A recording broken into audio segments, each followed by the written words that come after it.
नमस्कार, मी सौरभ कोरटकर. झी24 मध्ये आपल्या सगळ्यांचं स्वागत. आणि महाराष्ट्राला संत साहित्याची, संतांच्या शिकवणीची सुद्धा एक प्रदीर्घ परंपरा लाभलेली आहे आणि हीच परंपरा जगवण्याचं काम महाराष्ट्रातले कीर्तनकार करत असतात. अर्थात कीर्तनाचे प्रकार जरी वेगवेगळे असले तरी त्याच्या गाभ्याशी दोनच गोष्टी आहेत. ती म्हणजे विठ्ठलाची भक्ती आणि संतांची शिकवण आणि त्या माध्यमातून समाजाचं प्रबोधन. आणि हीच प्रबोधनाची परंपरा जगवण्याचं काम महाराष्ट्रातले कीर्तनकार करतात. आणि त्यापैकीच एक कीर्तनकार आज आपल्यासोबत आहेत, ज्यांचा परिचय मी देण्याची खरं तर गरज नाही आहे, पण ज्यांची ओघवती खुमासदार शैली आणि त्यांच्याकडचं सगळं शब्दभांडार, वक्तृत्व आणि त्यांची विनोदी शैलीत प्रबोधन करण्याचं त्यांचं कसब, यामुळे त्यांच्या कीर्तनाची संपूर्ण महाराष्ट्राला, देशाला इतकी अवीट गोडी असते की त्यांच्या प्रयोगांची अनेक गावं वर्षानुवर्ष वाट बघत असतात की महाराज आपल्या गावात कीर्तनाला कधी येतात. आपल्यासोबत इंदुरीकर महाराज आहेत. आज सोशल मीडियावर त्यांचे व्हिडिओ आपण नेहमीच बघतो, कीर्तनाचे व्हिडिओ असतात, माध्यमांपासून थोडंसं ते अंतर राखतात, पण आज त्यांनी आपल्याला वेळ द्यायचं ठरवलंय, आपल्याशी संवाद साधायचं ठरवलंय. महाराज, आपलं स्वागत झी24 मध्ये. रामकृष्ण हरी. मी इंदुरीकर महाराज. मी तर काही कधी मीडिया पुढे बोललो नाही, मेसेज सुद्धा कधी केला नाही, कधी व्हॉट्सअप नाही, काही नाही.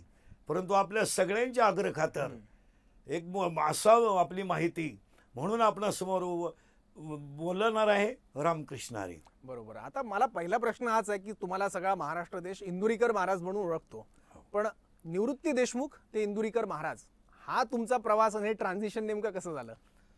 माझं मूळ नाव निवृत्ती काशीनाथ देशमुख आहे.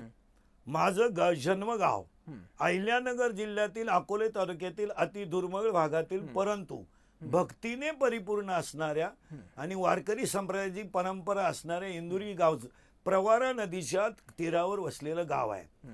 त्या गावामध्ये अकोले तालुक्यामध्ये एक परमार्थिक क्रांती आहे. अगस्त्य ऋषी आश्रम अकोले तालुक्यात आहे. प्रभू रामचंद्रांचं वास्तव असणारं राममाळ अगस्ती आश्रमात आहे, अकोल्यात आहे. राजा हरिश्चंद्राचं वैभव हे अकोले तालुक्यात आहे. आणि त्या मातीमध्ये माझ्यासारखा माणसानं जन्माला कुठं यावं हे ठरलेलं नसतं, परंतु वारकरी कुटुंबामध्ये, एका सामान्य कुटुंबात, गरीब कुटुंबात, जिरायती शेतीमध्ये काबाड कष्ट करणाऱ्या आईवडिलांच्या पोटी माझा जन्म पौष एकादशीच्या दिवशी म्हणजे निवृत्तीनाथाच्या वारीच्या दिवशी झाला. म्हणून आमचं कुटुंब धार्मिक असल्यामुळं माझं नाव निवृत्ती ठेवण्यात आलं. आणि निवृत्ती ठेवल्यानंतर आमच्या घराला पहिल्यापासून परमार्थिक वसा आहे. आणि परमार्थिक वसा असताना कुटुंब मोठं आहे पण आर्थिक बाजू कमी आहे. अशा वेळेस आई वडिलांनी कष्ट करून आम्ही 4 मुलं, 4 भाऊ, 4 बहिणी यांचं शिक्षण केलं. आणि त्यामध्ये माझं 1ली ते 4थी पर्यंतचं शिक्षण जिल्हा परिषद प्राथमिक शाळा इंदुरी येथे झालं. 8वी ते 10वी, 5वी ते 10वीचं शिक्षण प्रवारा विद्यालय इंदुरी ह्या ठिकाणी झालं. 11वी 12वीचं कॉलेज संगमनेर महाविद्यालयामध्ये झालं. SY BSc माझं PUP कॉलेज प्रवरानगरमध्ये झालं. आणि TY BSc परत संगमनेर महाविद्यालयात झालं. BSc ला केमिस्ट्री घेऊन मला क्लास पडला एक. नंतर माझं बीएड गोखले एज्युकेशन सोसायटीचं जे संगमनेर मधलं नामांकित बीएड कॉलेज आहे त्यामध्ये झालं. आणि बीएडलाही मला क्लास मिळाला. पण नंतर घरची शिक्षण पूर्ण झालं, परंतु परमार्थिक वसा आमचे मामा अकोले तालुक्यातील कोतुळगावचे, त्यांच्यापासून मिळालेला वसा आणि आमच्या घरामध्ये असणारी परंपरा, आमचे पंजोबा वारकरी, आजोबा वारकरी, वडील वारकरी. आमच्या घरात परंपरा कीर्तनाची नाही आहे पण वारकरी परंपरा आहे. कीर्तनाची परंपरा नाही आहे पण वारकरी परंपरा आहेत. आणि त्या वारकरी परंपरेचं बाळकडू आमच्याकडं लहानपणीच घरात पाजल्यामुळं शाळा सुटल्यानंतर मंदिरात जाणं, हरिपाठ करणं, कुठं कीर्तन असलं तर कीर्तनाला जाणं, आणि ती गोडी रक्तात निर्माण झाल्यामुळं मनाला लागलेल्या गोडीवर ती ओढ वारकरी होणं, मग तिथून भजनाला जाणं, हळूहळू मग भक्त व संप्रदायातला परिवार वाढत गेला. आणि परिवार वाढत गेल्यानंतर मग तिथून पुढे खरी आपल्याजवळ थोडंसं ज्ञान आहे, आपल्याला थोडा परमार्थिक वसा आहे, परंतु आपल्याकडून काहीतरी समाजाचं घडावं म्हणून कीर्तन ही एक परंपरा आपण का निवडली. त्याचं कारण असं आहे, मी BSc BEd झाल्यानंतर विना अनुदानित शाळेला काही काळ नोकरी केली आदिवासी भागामध्ये. पगार हा विषय नाही. विना अनुदानित शाळेचा अर्थच असा आहे, बरोबर. फक्त नाव सर, पगार नाही. नाव शिक्षक आहे पण त्याला पगार नाही. आणि ज्याला पगार नाही, ज्याचं नाव शिक्षक आहे, तो विना अनुदानितचा शिक्षक आहे. आणि अशा आयुष्यामध्ये गेल्यानंतर कुठंतरी खडतर जीवनामध्ये कुठंतरी आपल्याला मार्ग सापडेल. आणि आपल्याकडून जर तुमचं विधिलिखितच असेल की तुमच्याकडून भगवंताची सेवाच घडावी किंवा नामस्मरण करून समाजाची सेवाच घडावी, तर भगवंत योग्य वेळी योग्य व्यक्तीच्या जीवनाला कलाटणी देतो. प्रत्येक व्यक्तीच्या जीवनामध्ये विशिष्ट पॉइंटवर त्याला कलाटणी मिळते. उदाहरणार्थ, बालपणी उडाण असणारा मुलगा मोठ्यापणी शास्त्रज्ञ होऊ शकतो. अति गरिबीत वाढलेला लहानपणाचा मुलगा मोठ्यापणी एक शेठ होऊ शकतो. तुम्ही कसे होतात लहानपणी? मी लहानपणी खोडकर जरी होतो, परंतु घरातले संस्कार धार्मिक असल्यामुळं त्या खोडकरपणाला सगळ्यात लहान असल्यामुळं आळा बसत होता. वयाने मी घरामध्ये सगळ्यात लहान असल्यामुळं त्या खोड्या जरी असल्या तर त्या खोड्यांना अक्कल बसत होती. आणि इतर ठिकाणी म्हणजे प्रारब्ध बदलू शकत नाही तुम्ही, पण तुमच्या प्रारब्धाने कर्तृत्वाने तुम्ही तुमचं जीवन बदलू शकता. प्रारब्ध तुम्ही विधिलिखित बदलू शकत नाही, परंतु तुमच्या कर्तृत्वाने. मग माझ्याकडे असं लिहिलेलंच असेल विधिलिखित की माझ्याकडून समाजाची सेवा घडावी. मग मी कीर्तनाला सुरुवात केली. आणि कीर्तनाला सुरुवात शिक्षक म्हणून काम करत असताना? हो. आणि कीर्तनाला सुरुवात करताना त्याला अनेक अडचणी, ताल, स्वर, पाठा, अभंग. मग सुरुवातीला कीर्तन करताना दुसऱ्याचा म्हणजे भजनी मंडळाचा आधार घेऊन कीर्तन करायचं.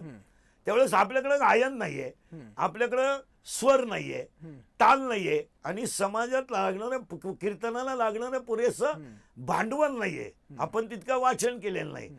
पण कालांतराने ती ईश्वरी कृपेने ते सगळं जमत गेलं. आणि मग कीर्तन क्षेत्राकडे वळाल्यानंतर कीर्तन केव्हा सुरू करायला सुरुवात केली. सुरुवात केल्यानं सुरुवातीला थोड्याशा समस्या असणार, पण समाजाने त्या स्वीकारत गेल्या. आणि स्वीकारत गेल्यामुळं कीर्तनाला पुढे चांगली सुरुवात झाली. पण कीर्तनाला सुरुवात पुढे चांगली झाली आणि तिला आतापर्यंतचं यश इथपर्यंत आलं. एक सामान्य कुटुंबातला खेड्यातला माणूस कीर्तन परंपरेला, पूर्वी परंपरा असायच्या, म्हणजे प्रत्येक वारकरी संप्रदायाच्या घराला, आमच्या घराला वारकरी परंपरा आहे पण कीर्तन परंपरा नाही आहे. आणि आपण कीर्तनकार परंपरेचा जर अभ्यास केला तर अनेक प्रकारचे फड आहेत, अनेक प्रकारचे गण आहेत, अनेक प्रकारच्या वारकरी संप्रदायाच्या परंपरा आहेत. त्या प्रथेने त्यांच्या पाठीमागे चालत गेलेले लोक आहेत. म्हणजे एक व्यक्ती गेल्यानंतर पाठीमागून चालणारे व्यक्ती आहे. आपल्याकडे फक्त परमार्थिक वसा आहे, आपल्याकडे गादी नाहीये किंवा त्या गादीचा आपण वारस होण्याचा अधिकार नाही, आपण तिथपर्यंत नाहीये. आपल्याला फक्त आई वडिलांचे संस्कार आहेत आणि आपल्या स्वतःजवळ असणारं जे प्रारब्ध विधिलिखित असेल, या दोन प्रयत्नावर. आणि सगळ्यात महत्वाची गोष्ट, आपल्यामध्ये प्रयत्न करण्याची ताकद आहे, म्हणून ते इथपर्यंत आपण गेलो. पण मग तुम्ही शिक्षक असल्याचा तुम्हाला कीर्तन करताना काही फायदा झाला का? म्हणजे नाही, त्यावेळेस कीर्तनाचा फायदा इतका चांगला झाला शिक्षणाचा की बीएडला पायऱ्या असतात. बीएड करत असताना त्याला पायऱ्या असतात. म्हणजे प्रस्तावना, हेतुकथन, संकलन, उपयोजन आणि गृहपाठ, अशा बीएडला 5 पायऱ्या असतात. त्या 5 पायऱ्यांचा उपयोग आपल्याला समाजापुढे अभंगाची मांडणी करताना त्या ज्ञानाचा फायदा झाला. म्हणजे ते आपण हा विषय लोकांपुढे कसा मांडणार. मग बीएडचे जशा 5 पायऱ्या आहेत, प्रस्तावना, संकलन, हेतुकथन, उपयोजन आणि मग गृहपाठ, तसं हे कीर्तनाला रामकृष्णारी, नंतर उपपाहतालोचनी, नंतर परत अभंग घ्यावा, अभंगानंतर परत चाल घ्यावी, नंतर विठोबा रखमाई घ्यावी, मग कीर्तनाचं प्रास्ताविक सांगावं आणि मग अभंगाकडे जावं. हा शिक्षण असल्याचा फायदा झाला. आणि दुसरी गोष्ट, मी शिक्षक असल्यामुळं वाक्चातुर्य, शब्द चातुर्य हा सगळ्यात मोठा गुण आला. आणि सगळ्यात महत्वाची त्याच्याही पेक्षा समाजापुढे आपलं मत प्रगट करण्याची भीती कमी झाली. आपण विद्यार्थ्यांपुढे बोलत असल्यामुळं ती आपल्याला सवय होती. आणि सवय असल्यामुळे आपल्या मनावर तितकंसं दडपण आलं नाही. आपण मोकळ्या मनाने बोलायला लागलो आणि ते सर्वसामान्य समाजाला रुचत गेलं. तुमची जी भाषा आहे ना, त्याच्यावर सगळा महाराष्ट्र प्रेम करतो. तुमच्या कीर्तनाच्या शैलीची जी अवीट गोडी आहे त्याची ओढ असते प्रत्येकाला. आणि कुठल्याही पिढीतला व्यक्ती असेल, महिला असतील, तर त्यांना तुमचं कीर्तन ऐकावं असं वाटतं. ही शैली तुम्ही कसं, म्हणजे ही काळाप्रमाणे तुम्ही स्वतःमध्ये विकसित केली की तुमचा तो बोलण्याचा आधीपासूनचा भाग होता? अगदी तुमचा सुंदर प्रश्न आहे. हा जो प्रश्न आहे मुळात माझ्या वाणीमधली असणारी विनोदी शैली ही नैसर्गिक आहे. हा. तुम्ही जर ती कृत्रिम बनायचं ठरवली तर ती विशिष्ट काळ चालेल, कालांतराने ती फेल जाईल. कोणतंही काम कृत्रिम असेल आणि नॅचरल नसेल तर नॅचरल गोष्ट टिकून राहते आणि कृत्रिम गोष्ट आहे. नाटकात एखाद्याने केलेले हावभाव, चित्रपटात एखाद्याने केलेली ऍक्टिंग ही कृत्रिम आहे, म्हणजे तेवढ्या 3 तासापुरती आहे ती, त्याच्यानंतर त्याच्यात नाही. पण माझं जन्म ग्रामीण भागात आदिवासी तालुक्यात आणि जास्तीत जास्त माझा संपर्क हा सर्वसामान्य गरीब कुटुंबातल्या माणसाशी आल्यामुळं ते माझ्या वाणीत वळण पडून गेलं आणि ती भाषा पुढं मला माहित नाही की आपली साधी भाषा ही पुढे लोकांपर्यंत प्रभावी ठरेल, पण ती नेमकी प्रभावी ठरली हा मुळातच नैसर्गिकपणा आहे. आणि मग नैसर्गिकपणामध्ये सगळ्या गोष्टी नैसर्गिक आहेत, बऱ्याचशा गोष्टी माणसामध्ये नैसर्गिक आहेत. हसणे हा नैसर्गिक गुण आहे, ही नॅचरल प्रोसेस आहे. बरोबर. आणि नॅचरल प्रोसेसमध्ये हसण्यामध्ये तुम्ही हसण्यामध्ये कृत्रिमपणा आणू शकत नाही. तुम्हाला फक्त आणायचा असेल तर तो तुमच्या गालावर खरी पाडून किंवा थोडस स्मित हास्य करून आणा, पण नॅचरल हसू जे असेल ते तुम्ही आलं तर आणू शकत नाही आणि आलं तर दाबू शकत नाही. करेक्ट. तुम्हाला नॅचरल हास्य जेव्हा तयार होईल, पण त्याच्याहून कठीण असतं हसवणं समोरच्याला. हा सगळ्यात जास्त ते तुम्ही कसं करता? आणि हसवण्यामध्ये असं आहे, जी गोष्ट व्यक्तीच्या हृदयाला पूर्णपणे भिडते आणि ती गोष्टीमध्ये आपण बसतोय हे ज्याला वाटतं त्या गोष्टीला तो हसल्याशिवाय राहत नाही. बरोबर. उदाहरणार्थ आपण एखाद्या व्यसन करणाऱ्या दारुड्या माणसाला बोललोय, तो पिणार आहे, त्याला दारू पिण्याची लक्षणं सांगितल्यानंतर त्याच्या ती हृदयाला बरोबर पटतात आणि मग त्याचं अंतर्मन त्याला हसायला लावतं, अरे इट इज करेक्ट, वा, हे बरोबर आहे. जुगार खेळणाऱ्या माणसाचं जर इस्टेटीचं वाटोळं झालं, त्याच्या परपंचाचं वाटोळं झालं आणि त्याला जर ते पटवून दिलं तर त्याला ते पटतंय, अरे इट इज करेक्ट. म्हणजे हसू माणसाला हास्य कधी तयार होतं, जी गोष्ट मनाला पटते आणि त्या गोष्टीमध्ये आपण मॅच्युअर्ड आहोत, म्हणजे जुळलोय, बरोबर, ती गोष्टीला तो प्रगट झाल्याशिवाय राहत नाही. बरोबर. आणि जो माणूस त्याच्याशी संबंधच नाही तो तितका मोकळ्याने हसत नाही, त्याला ती गोष्ट निगेटिव्ह वाटते, म्हणजे त्याच्या मनाला ती पटत नाही. आणि हास्य ही नैसर्गिक प्रक्रिया आहे, हे जे नॅचरल प्रोसेस आहे बरोबर, हसणे. आणि सगळ्यात महत्वाची गोष्ट, हास्यामध्ये रक्ताभिसरण अतिशय सुंदर होऊन तुमच्या मेंदूवरचा तणाव कमी होतो. आणि सगळ्यात महत्वाची गोष्ट आहे, हास्य हे टॉनिक आहे. बरोबर. हास्य हे टॉनिक आहे. तुम्हाला जर वाईट विचारापासून, काही वाईट गोष्टीपासून बाजूला जायचं असेल किंवा आपल्या मनामध्ये आलेली एखादी विकल्पित गोष्ट, न येणारी गोष्ट जर तुमच्या मनात आली असेल तर ती गोष्ट तुम्हाला जर टाळायची असेल तर त्याला हास्य हे औषध आहे. बरोबर.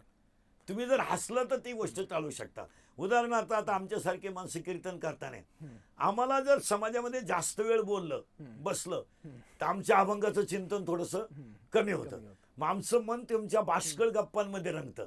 मग आम्ही आमच्या मनाला त्यावेळेस रामकृष्ण हरीचा ध्यास लावून देतो किंवा त्याला ते ताब्यात घेण्याचा प्रयत्न करतो, त्यामुळे ते पुढचं समोर यशस्वी होतं. म्हणजे हास्याचा हाच आहे, नैसर्गिक प्रक्रिया आहे. नाही, तुम्ही हसवताय खरं आहे, हास्य विनोद करता, पण तुमच्या हास्य विनोदामध्ये सुद्धा एक भाष्य असतं सामाजिक, त्याच्यात एक प्रबोधनाचा संदेश असतो. मला तुम्हाला विचारायचं हे आहे की असं तुम्ही अनेक ठिकाणी गेला आहात, तुम्ही हास्य विनोद केलाय, जे सांगायचं ते सांगितलं, प्रबोधन केलं त्या माध्यमातून. असं कधी घडलंय की हा हास्य विनोद केला तुम्ही, तो एखाद्याने इतका गांभीर्याने घेतला की त्याच्या आयुष्यात खूप आमूलाग्र बदल झाला आणि त्यांनी तुम्हाला येऊन सांगितलं, असं घडलं असणारच, पण तुमच्या स्मरणातला असं आता असे अनेक प्रकार आहेत, अनेक विद्यार्थी आहेत, अनेक पालकत्व आहेत की आपण गांभीर्य, सासू सुना आहेत घरामधल्या भांडणाशी, आपण जेव्हा सासू सुनेची गोष्ट हसत हसत सांगतो आणि तिच्या ते मनाला पटतं, ती हसते, पण ती कीर्तनामध्ये हसून जाते, पण घरी गेल्यावर ती हास्य ही गोष्ट अंतर्मुख झाल्यावर कळते. मग ती व्यक्ती कुठंतरी एकटी असली की अंतर्मुख म्हणते. मग ती सासूबाई म्हणत असते सुनेला, रात्री बाबांनी ते सांगितलंय ना, तेवढं तरी ध्यानात ठेवलं पाहिजे. तुम्हाला भेटलंय का असं कधी? असे भरपूर भेटतात. अरे माझा संसार उद्ध्वस्त झालाय, महाराज जरी सांगतोय तरी आपण थोडस चेंज करायला पाहिजे. आणि असे अनेक चेंज आहेत. उदाहरणार्थ ग्रामीण भागामध्ये दारू पिऊन वरातीमध्ये 3-3 तास नाचणारी लोक कालांतराने त्या पिढ्यांमध्ये काही भागांमध्ये त्या वराती त्यामध्ये बंद झाल्या. आता हुंड्याचं जे प्रमाण होतं त्याच्यामध्ये आम्ही जास्तीत जास्त प्रबोधन करून हुंडा ही गोष्ट जवळजवळ बरोबर. ड्रॉपच झाली. म्हणजे समाजामध्ये काही काही गोष्टी कौटुंबिक समाधानामध्ये आपल्या कीर्तनाचा फायदा असा झाला की ती गोष्ट त्याने हसत नेली घरी जाताना. त्याने त्याला विनोद समजलं, त्याने हसत नेली, पण ती झिरपली हा. आतपर्यंत. पण विशिष्ट काळाला त्याने ती अंतर्मनाला साक्ष केली. अंतर्मनाला समजा आपण एखाद्या माणसाला दारूवरून बोललो, परंतु त्याची गोष्ट अंतर्मनात ठेवली. पण त्याचा जवळचा मित्र जर एखादा त्याच्या समोर दारू पिऊन गेला तर त्याचं अंतर्मन त्याला सांगतंय, अरे महाराजांनी सांगितलं ते बरं होतं, मित्र गेलाय, थोडा चेंज करायला पाहिजे. वा वा. हे सगळ्यात महत्वाचं आहे. आणि ही गोष्ट प्रत्येक कुटुंबामध्ये रुजत गेली. मग आपलं भाषा, ग्रामीण भाषातली माझी भाषा लोकांपर्यंत का उतरली, तर त्याचं कारण त्याच्यातलं सत्यत्व जे आहे ते प्रत्येकाच्या कुटुंबाशी निगडीत आहे. आणि कुटुंबामध्ये तुम्ही पुस्तक वाचून हा अनुभव घेऊ शकत नाही, तुम्ही कादंबरीतून अनुभव घेऊ शकत नाही, तुम्ही चित्रपटातून अनुभव घेऊ शकत नाही घेऊ शकत. तुमच्या कुटुंबावर होणारे व्यसनांचे दुष्परिणाम किंवा तुमच्या कुटुंबामध्ये होणारे भांडणाप्रमाणे परिणाम, ते परिणाम तुम्ही स्वतः समाजाला त्याच्या भाषेत गेल्याशिवाय सांगू शकत नाही. तुम्ही एखाद्या कवितेतून एखाद्याचं चित्र प्रगट करू शकाल, एका गाण्यातून एखादं चित्र प्रगट करू शकाल, पण एखाद्या स्त्रीचा एकुलता एक मुलगा व्यसनाने जेव्हा एक्सपायर होत असेल आणि त्या आईच्या वेदना आणि त्या सुनेच्या वेदना आणि त्या दोन चिमुरड्या मुलांच्या वेदना या समाज फक्त लिखी करू शकतो, लिखू शकत नाही. ते अनुभव त्यांना प्रत्यक्षात जीवनामध्ये आलेत आणि त्यांनी ते दुःख ही गोष्ट अशी आहे की ती स्वतःवर आल्याशिवाय ती तुम्ही दुसऱ्याला प्रगट करू शका. तुमचा आनंद तुम्ही प्रगट करू शकता. तुम्ही एखाद्याला फसवलं, तो आनंद तुम्ही हसत सांगू शकता, मी त्याला दुःख नाही सांगू शकत, दुःख. पण एखाद्याच्या कुटुंबावर होणारा आघात नाही. आणि एखाद्या आईचा एकच मुलगा आहे आणि तो जर व्यसनाच्या आहारी गेलाय आणि तो जर त्याच्यापासून परत तिच्याकडे आला तर हे चमत्कारापेक्षा कमी नाही तिच्यासाठी, त्याच्यापेक्षा दुसरा चमत्कार तिच्यासाठी काय. आणि ज्या वेळेस त्या मग ती आई त्या मुलाला पुनर्जन्म म्हणते. बरोबर, एकदम. ती म्हणते, अरे नाही, याने माळ घातली, वारी केली, आषाढीला गेलता, संत संगतीत राहिला, माऊली बरोबर तो आळंदी पासून वाखरीपर्यंत चालत गेलाय, त्याला संत संगत 22 दिवस घडली आणि संत सहवासाने त्याचं अंतर्मन शुद्ध झालंय. ती बाह्य मनाची भाषा वापरत नाही. आणि अंतर्मन शुद्ध झाल्यानंतर तीच म्हणते, मला सांगायची गरज नाही पडली हो त्याला, त्याचं परिवर्तन झालं. मला सांगायची गरज नाही पडली. तो वारीवरून आल्यापासून आहे ना, त्याने मित्रही बदलवले आणि व्यसनही बदलवलं. जाऊ द्या, माझा उद्ध्वस्त झालेला संसार, एक माझा मुलगा वारीत गेल्यामुळं, त्या पांडुरंगाच्या वारीत गेल्यामुळं माझा मोडलेला संसार उभा राहिला. आणि हे वारीमुळं तर झालं, पण वारीमध्ये कीर्तन ऐकल्यामुळं झालं. हा त्या व्यक्तीला आलेला अनुभव आहे. आणि परमार्थ ही अशी गोष्ट आहे, ती मुळातच अनुभवायची आहे, ती दुसऱ्याला सांगण्याची नाही. आता आम्ही लोकांना जरी सांगत असलो तर आम्ही आयुष्यामध्ये तेवढ्या यत्ना सहन केल्यात ना. एसटी नव्हती, साधन नव्हतं, त्यावेळेस कीर्तनाची गुढी इतकीशी नव्हती, लोकांना ती गोष्ट ती इतकी चटक लागलेली नसती. मग ते कुठंतरी त्या एसटीचा प्रवास, पायी प्रवास, एसटीचा प्रवास, आणि मग लोकांमध्ये गोडी निर्माण करण्यासाठी आपल्याला काही प्रकारचा त्रास घ्यावाच लागणार. बरोबर. एखादी गोष्ट आता कसं आहे, आता नवीन कीर्तनकार जेव्हा तयार होतात त्यांना स्टेज तयार आहे. बरोबर आहे, त्यांना स्टेज तयार आहे. तुमच्यासाठी स्टेज पर्यंत नाही, आम्हाला स्टेज तयार करायचं. बरोबर. आता सुविधा झाल्या, युट्यूब आहे, चॅनल आहे, तुम्ही त्याच्यावर ऐकू शकता आणि ऐकून तुम्ही ते बोलू शकता. आम्ही कीर्तनकार झालो तेव्हा मोबाईलच नाही, आम्ही वाचल्याशिवाय कीर्तन करू शकत नाही. आणि आताचा कीर्तनकार न वाचता तेवढी गोष्ट तो सेटलमेंट करू शकतो. बरोबर. आणि त्यावेळेस कष्ट, सुंदर सिस्टीम नाही, सुंदर मंडप नाही, किंवा लोकांमध्ये तेवढंस अट्रॅक्शन नाही, आर्थिक बाजू नाही. आणि त्या काळात कीर्तन करायची. बरं, त्यावेळेस 12-12 किलोमीटर पायी जायचं, 8-8 किलोमीटर पायी जायचं. शिवाय त्या कीर्तनकाराचं राहणं त्याच गावात राहायचं. मग त्यावेळेस ते कष्ट असायचे. आणि ते कष्ट आजच्यात नाही आहेत. आज इतकं सोपं साधन झालंय, इतकं सोपं की ते तुम्ही पटकन करू शकता.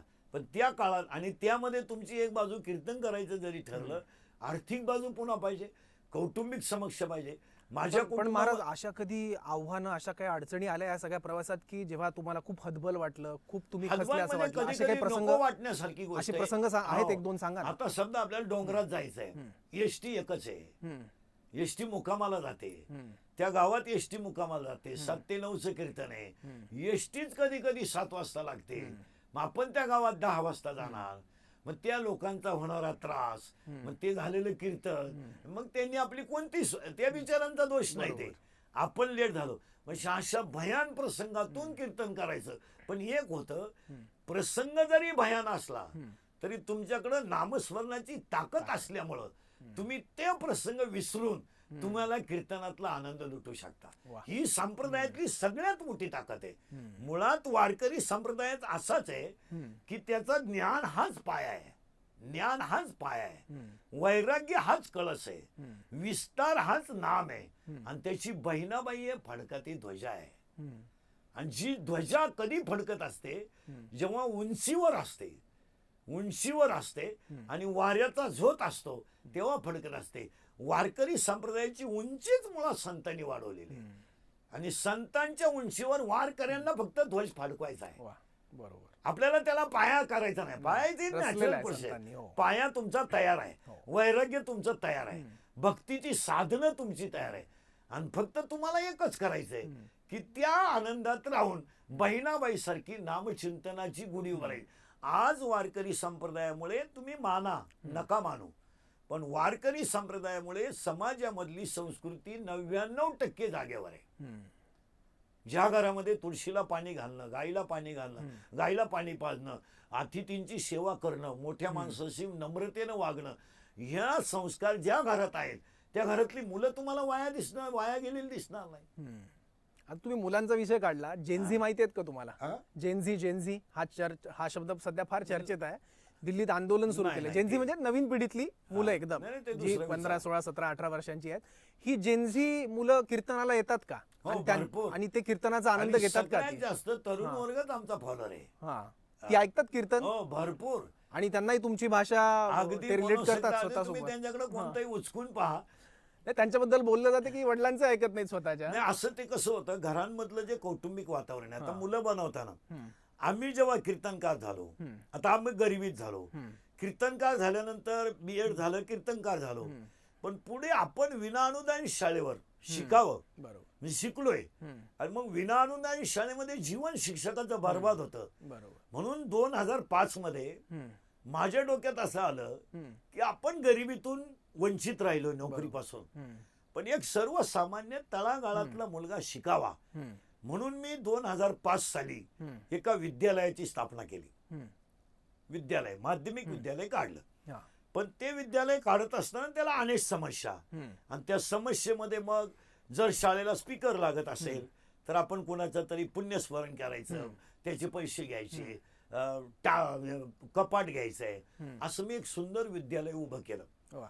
आणि त्या विद्यालयाला 5वी ते 10वी मुलगा माझ्याकडे शिकायला आल्यानंतर त्याच्याकडून मी 5वी पासून तर 10वी पर्यंत 1 रुपया सुद्धा फी घेतली नाही, की चाचणीची घेतली नाही, की स्कॉलरशिपची घेतली नाही, की काहीच नाही.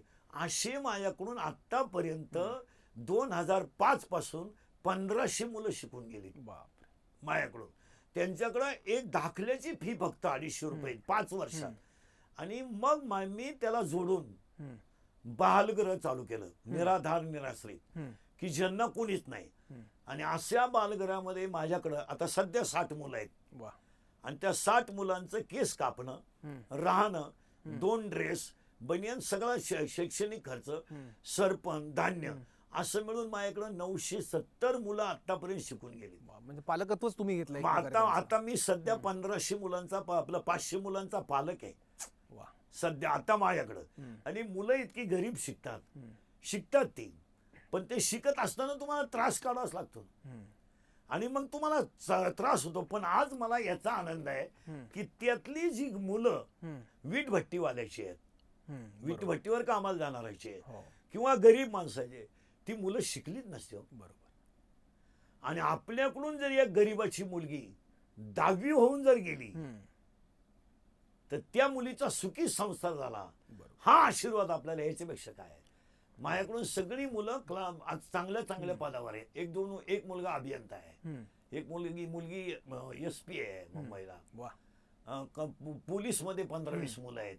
आणि गरीबाची मुलं आपण 10वी पर्यंत ज्यांना शिक्षण ही कल्पना सोचलीच नसते. कारण मी हायस्कूल अशा गावात काढलंय की तिथून 5 किलोमीटर कुठं हायस्कूल नाही आहे. हायस्कूल नाही.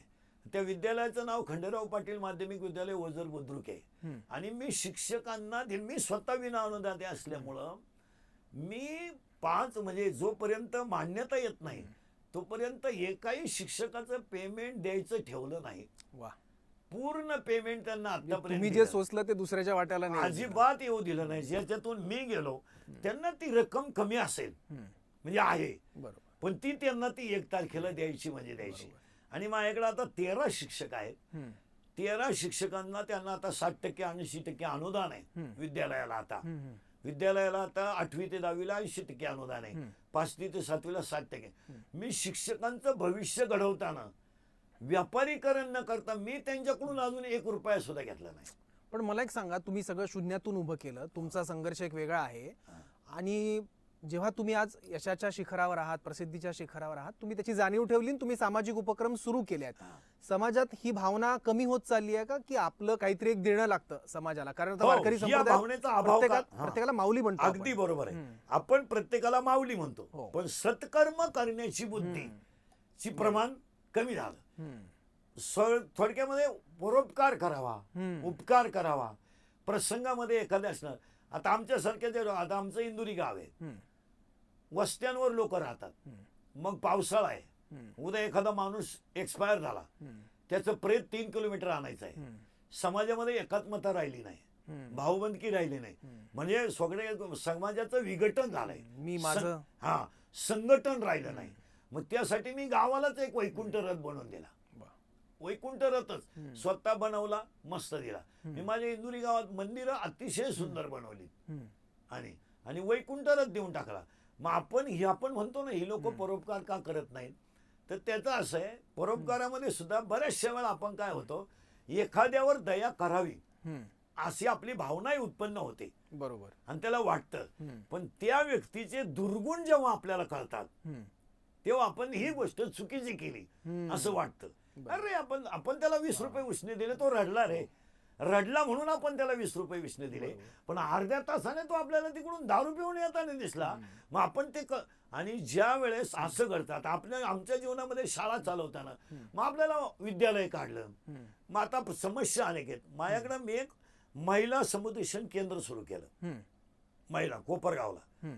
आणि मग कौटुंबिक समस्या सोडवण्यासाठी तर माझ्याकडे आतापर्यंत 1360 केसेस मिटल्यात. बापरे, 1360 संसार तुम्ही रुळावर आणले, लिहून आले. माझ्याकडं MSW झालेला एक मुलगा आहे, एक मुलगी आहे, तिथं कामाला आहे. पोलीस स्टेशन मध्ये त्यांना एक जागा आहे. तुमची तक्रार असेल आज जाण्यापेक्षा इथं जर समन्वयाने होत असेल, आणि हे करत असताना काही त्रासच काढावा लागतो ना. पण प्रमाण वाढलं का महाराज कौटुंबिक वादांचं? अगदी अगदी त्याला कारण आहे.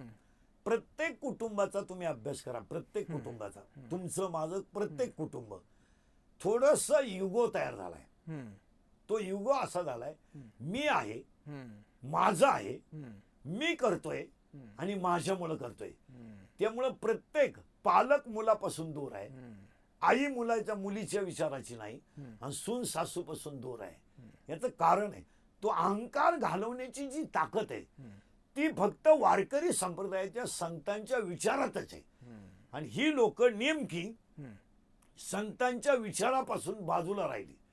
यांनी जर संतांचा विचार केला, रामायणाचा विचार केला, महाभारताचा विचार केला, तर आपल्या कुटुंबामध्ये आनंद ही गोष्ट सहज प्राप्त होऊ शकते. बरोबर. आणि आनंदाचा प्राप्तीचं ठिकाणच आहे ना.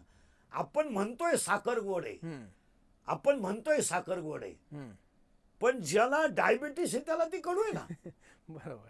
आपण म्हणतोय जसं सोनं आहे, सोनंच आहे ते.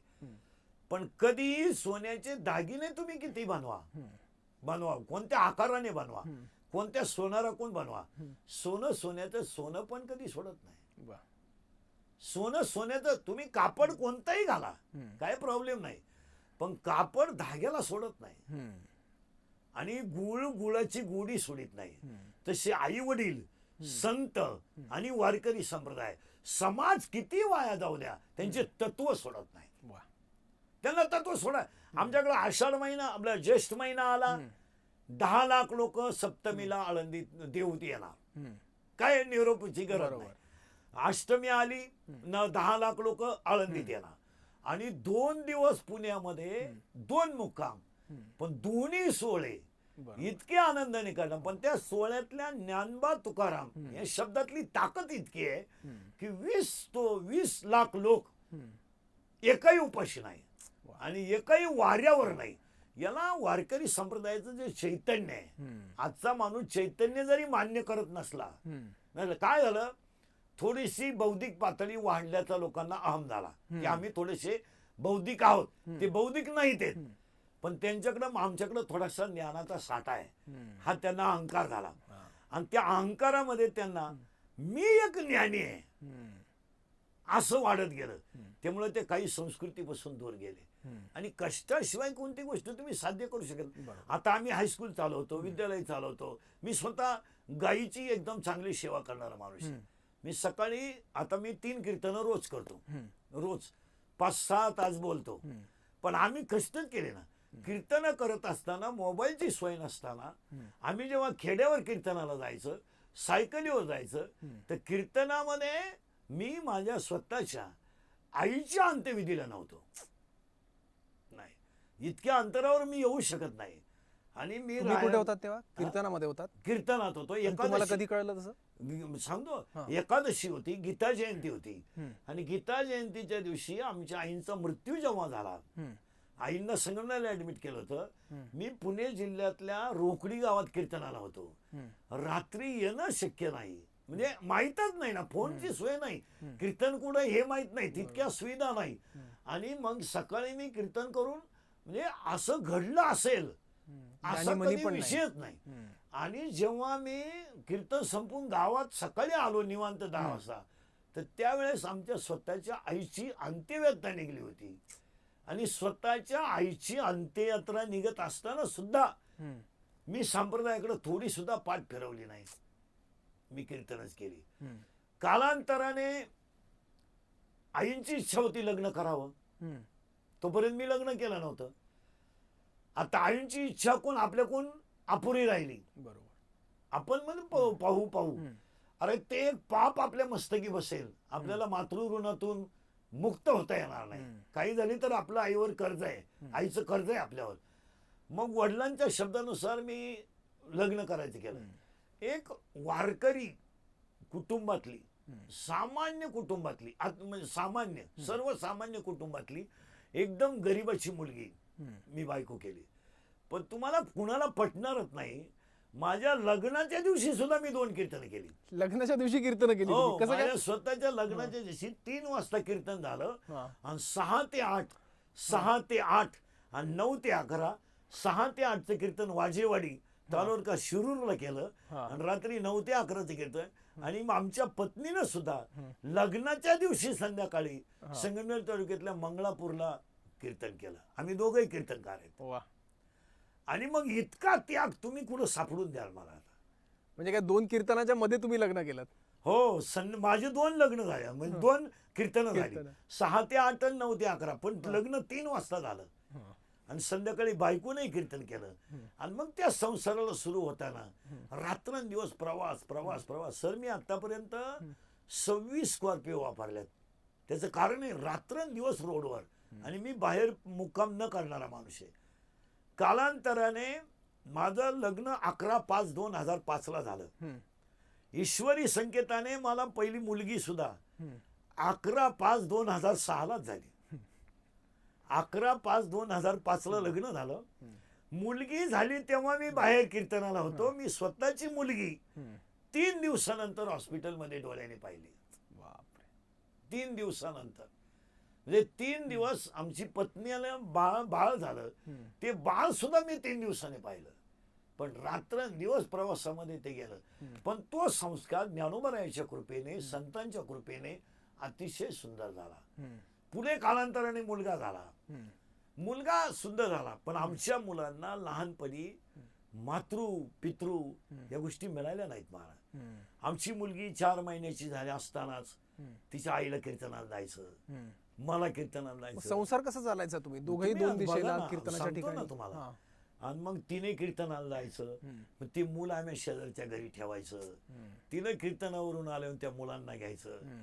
अजून आम्ही कधी मुलांना शाळेत आणायला गेलो नाही. माझी मुलगी BA 12वी झाली, मुलगा FY ला आहे, मुलगी आता MSW ला येतं मुंबईमध्येच, मुंबईलाच दिली ती. हा, तर त्यांना कधी आम्ही शाळेत आणायला गेलो नाही. त्यांना फक्त काय लागेल त्यांच्या शाळेत सुद्धा मी आतापर्यंत कधी गेलो नाही की यांना शिक्षक कोणते आहेत. माझ्याकडं विद्यार्थ्यांना शिकवण्यासाठी माझ्या हायस्कूल मधल्या मुलांना मी शिकवतोय, पण माझ्या मुलांकडे मी पाहिलं नाही. पण ज्ञानोबारायाची जी कृपा आहे, संतांची जी कृपा आहे, आणि आपल्या आईवडिलां मी मातृ ऋणातून पूर्ण होण्यासाठी लग्न केलं, पण त्याच्यानंतर काही कालाने वडील गेले. वडील गेले त्या दिवशी मी 3रा सोमवार होता, श्रावण महिना होता, आणि त्या दिवशी मी शिरूरला रामलिंगला, शिरूर तालुक्यात रामलिंगला कीर्तनालाच होतो. वडिलांच्या अंत्यविधीच्या दिवशी कीर्तनच करत होतो, आईच्या अंत्यविधीच्या दिवशी कीर्तन, आणि दोन्ही मुलांच्या जन्माच्या वेळेस कीर्तनच करत होतो. आणि मग वडिलांच्या अंत्यविधीला मी संध्याकाळी अंधारात आलो, आणि मग त्या अंत्यविधीला योग लागला. मग वडील गेल्यानंतर आपल्याला काहीतरी घडावं म्हणून मी 26 वर्ष आई वडिलांचा अतिशय मोठा सोहळा, मातृपितृ कृतज्ञता सोहळा, त्याची गीता जयंतीला सांगता असते, ते मी इंदुरीला करत असतो. म्हणजे एवढ्या संकटातून त्रास देताना आज ही जी उंची आहे, आपण म्हणतोय असं झालंय, तसं नाहीये ते. आपण म्हणतो तरुण वर्ग कीर्तनापासून लांब गेला असं आपण म्हणतो, पण ज्या घरांमध्ये आध्यात्मिक वसा आहे त्या घरातली मुलं आहेत. आता आमच्या सगळ्या दिंड्या जर तुम्ही तुकोबा माऊली बरोबर जर पाहिल्या तर 500 लोकांमध्ये आमच्याकडे 250 पावणे 300 तरुण वारीत आहेत ना. बरोबर. ते भजन करीत, म्हणजे भजन त्यांना येत नाही हा विषय वेगळा आहे, समजा कीर्तन येत नाही हा विषय वेगळा आहे, पण माऊलीची सेवा म्हणून आणि वारकऱ्याची सेवा म्हणून रात्र दिवस कष्ट करणारा वर्ग आहेच ना. पण मला एक सांगा, तुम्ही आयुष्यातली कुठलीही गोष्ट असू द्या, कीर्तन तुम्ही पहिले ठेवलंय. आता तुमच्या लग्नाचा तुम्ही किस्सा सांगितला, मला वाटत नाही हा याआधी कुठे तुम्ही बोलला असाल, नाही, कधीच नाही, आज पहिल्यांदा. मला आणखी विचारायचं त्याच्याबद्दल की तुमचं जेव्हा लग्न ठरलेलं होतं तेव्हा तुम्ही आधीच कीर्तन ठरवलं होतं की लग्न ठरल्यावर तुम्ही कीर्तनाच्या वेळा दिल्या होत्या? ठरवल्यानंतर लग्नच 8 दिवसात ठरलं. लग्न वडिलांची इच्छा तीव्र होती, वय झालं होतं, आणि लग्न आपल्याला साधं, माझ्या लग्नाचा खर्चच 20 रुपये. 20 रुपयात लग्न केलं तुम्ही? स्वतःचा माझं लग्नाचा खर्च. तुम्ही कधी दाडला आलेत संगमनेर तालुक्यात, तर दाडच्या शिवमंदिरामध्ये माझं लग्न झालं. फक्त 20 रुपयाचे 2 हार होते, बस तेवढाच खर्च. बस, त्याच्यापेक्षा सुट्ट्या रुपया माझ्या लग्नाचा खर्च. मी ड्रेस सुद्धा घेतला नाही, या अंगाला हळद सुद्धा लावलेली नाही, पण संसार पुढे एवढा मोठा झाला. मी माझ्या स्वतःच्या लग्नाला 20 रुपये खर्च केला, ड्रेस सुद्धा घेतला नाही. आज माझा संसार येतो म्हणतो सोपा का झाला? ही केवळ आणि केवळ सर्वसामान्य माणसाची केलेली सेवा आणि ज्ञानोबारायाची कृपा आहे. तसं घडणारच नाही. तुम्ही कोणताही क्षेत्र निवडा, कोणताही क्षेत्र निवडा, कोणत्याही क्षेत्राला तुम्हाला स्वतःचे प्रारब्ध, प्रयत्न आणि सत्कर्माची साथ असल्याशिवाय ते घडू शकत नाही. तुम्ही कोणत्याही क्षेत्रातली व्यक्ती घ्या, म्हणजे तुम्ही संप्रदायाशी मी निगडीत आहे बरोबर म्हणून तुम्ही मला संप्रदाय धरू नका. एक क्लास 1 अधिकारी घ्या, एक लाल दिव्यावाला अधिकारी घ्या, क्लास 1 अधिकारी घ्या, तुम्ही स्वतः घ्या. तुम्ही मोठे होत असताना सगळ्यात महत्वाची गोष्ट, तुमच्यावर पहिले आई वडील आहेत, नंतर त्याला 4 गोष्टी लागतात.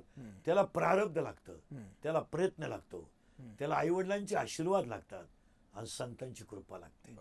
आणि या 4ही गोष्टी जर तुम्ही नसत्या तर तुम्ही आज माझ्या समोर बोलू शकत नाही. मग आपल्यावर, आणि त्याच्यातून ऋण, म्हणजे आपण म्हणतो की 5 प्रकारची कर्ज आहेत. मातृ ऋण आहे, पितृ ऋण आहे, ऋषी ऋण आहे, देव ऋण आहे, भूत ऋण आहेत. प्रत्येक माणसावर कर्ज आहेत, 5 कर्ज आहेत. पण तुम्ही 2 कर्ज असे आहेत का ते तुम्ही फेडू शकत नाही.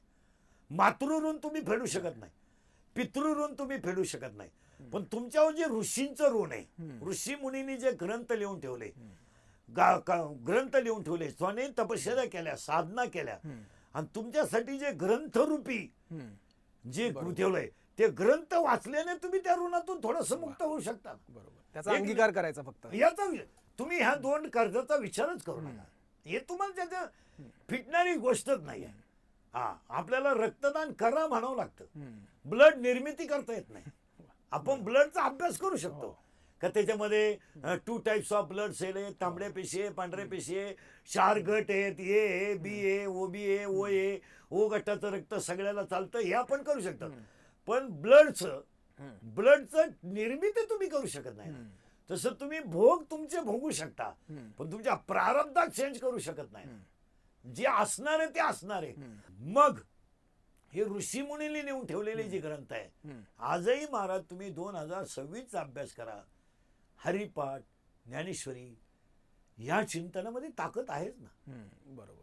एक विशिष्ट वर्ग मानत नाही तो भाग वेगळा. मग आपण म्हणतो बा विज्ञान आणि अध्यात्म असं कसं राहील, तसं नाही. न्यूटनचा म्हणजे न्यूटननं जेव्हा गतिविषयक नियम मांडलेत, तर न्यूटनची पहिला नियम असा आहे गतीचा की एखादा पदार्थ स्थिर आहे, हा स्थिर पदार्थ आहे, याच्यावर तुम्ही काहीच क्रिया केली नाही तर तो स्थिर राहणार आहे. आणि याच्यावर जर बदलण्याची क्रिया केली तर तो आपली जागा बदलणार आहे. म्हणजे न्यूटन शास्त्रज्ञाचं असं म्हणणं आहे की याच्यावर जर बल क्रिया करीत नसेल तर ते स्थिर राहील, आणि क्रिया केली तर ते अस्थिर राहील. मग तुमच्या जीवनावर जर संतांचे विचारच नसतील तर तुमचं जीवन राक्षसी राहणारच आहे. आणि तुम्ही जेव्हा संतांच्या आणि आईवडिलांच्या ग्रंथांचं वाचन करा तेव्हा तुमच्या जीवनाला क्रांती मिळणार. हा न्यूटनने सांगितलेला नियम संतांच्या नियमाशी निगडीत आहे. बरोबर. मग न्यूटनने तिसरा नियम असा मांडलाय, न्यूटनचा गतिविषयक तिसरा नियम मांडताना असं मांडलाय की एखादी क्रिया आहे समोर, समजा त्याने ती क्रिया आहे, तितक्या जोरात प्रतिक्रिया आहे. म्हणजे उदाहरण असं देते, त्यांचं असं आहे, दरवाजावर लात मारली तर दरवाजा जितक्या जोरात पुढे जातो तितक्या जोरात परत येतो, मागे येतो. बरोबर. आणि हा नियम न्यूटनने क्रिया त्यांचा असं न्यूटन या शास्त्रज्ञांचं असं म्हणणं आहे, क्रिया आहे आणि प्रतिक्रिया आहे, दोन्हींची बल सारखी आहेत, बल सारखी आहेत, बल सारखी आहेत, पण दोघांची दिशा भिन्न आहे ना. ओके. दोघांची दिशा, लात मारली तिकून बरोबर, पण दरवाजा इकडे गेलाय, हो. म्हणजे दोघांची बल सारखी आहेत, पण क्रियेची प्रतिक्रिया आहे. क्रिया एकाची क्रिया आहे, हो. एकाची प्रतिक्रिया आहे. तसं तुम्ही संपत्ती कमावताना, ज्ञान कमावताना, संपत्तीमध्ये 2 प्रकार आहेत. एक दैवी संपत्ती आहे, एक आसुरी संपत्ती आहे. कीर्तन ही दैवी संपत्ती आहे. दैवी संपत्ती ती तुमची कमी जास्त होऊ शकते, पण त्या संपत्तीपासून तुम्हाला मिळणारा जो आनंद आहे त्याला चायलंच नाही. वा. त्याला चायला नाही, तो तुम्ही डिवायडेशन करू शकत नाही. इकडे तुमची जी आसुरी संपत्ती आहे, तुम्ही टक्का घेऊ शकता, कमिशन घेऊ शकता, बरोबर. एखाद्यामध्ये दलाली घेऊ शकता, गुंडशाही करू शकता, आणि त्यातून तुम्ही जी संपत्ती कमवता ती संपत्ती तुम्हाला मिळाल्याचा आनंद मिळणार आहे, याच्यात शंका नाही. पण तो आनंद क्षणिक आहे, आणि त्या आनंदाचं परिणाम तुम्ही केलेल्या कर्माची फळं तुमच्या घरातल्या अन्नावर होणार, तुमच्या आहारावर होणार, परिणामी तुमच्या मुलांच्या बुद्धीवर ते होणार. तुम्हाला ते कळू येणार नाही.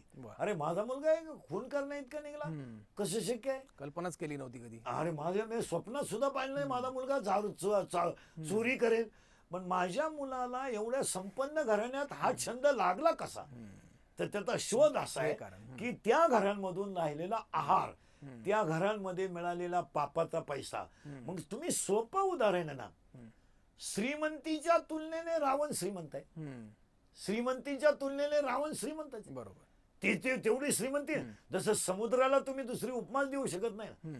समुद्राला तुम्ही समुद्रच म्हणणार आहे का? समुद्राला दुसऱ्याकडे शब्दच नाही तुमच्याकडे. तुम्ही फक्त एवढंच म्हणाल समुद्रासारखा आहे किंवा समुद्र इतका विशाल आहे. पण तुम्ही समुद्राला समुद्र सोडून दुसरा शब्द म्हणू शकत नाही. बरोबर. आईला तुम्ही माता म्हणू शकता, जननी म्हणू शकता, पण आईच्या मातृत्वाला तुम्ही पर्यायी शब्द देऊ शकत नाही ना. तुम्ही काय म्हणणार आहे? तुमच्याकडे शब्दच नाही ना. आई या शब्दाला शब्दच नाही. जसं निसर्गाने सौंदर्य बनवलं, भगवंताने सृष्टी निर्माण केली, त्या सृष्टीला तुम्ही 3 ऋतू नाव दिले. पावसाळ्यात हिरवी होते म्हणून तुम्ही तिला पावसाळा म्हणता, हिवाळ्यामध्ये थोडी गोडते, पण सृष्टीच्या निर्मात्याचा अंत तुम्ही लावू शकत नाही ना. मग तो कुणीतरी आहेच ना, एक चैतन्य आहे, तुम्हाला दिसतंय. आता तुमचे 2 कान आहेत, माझे 2 कान आहेत. 2 कान आहे पण काम एक आहे.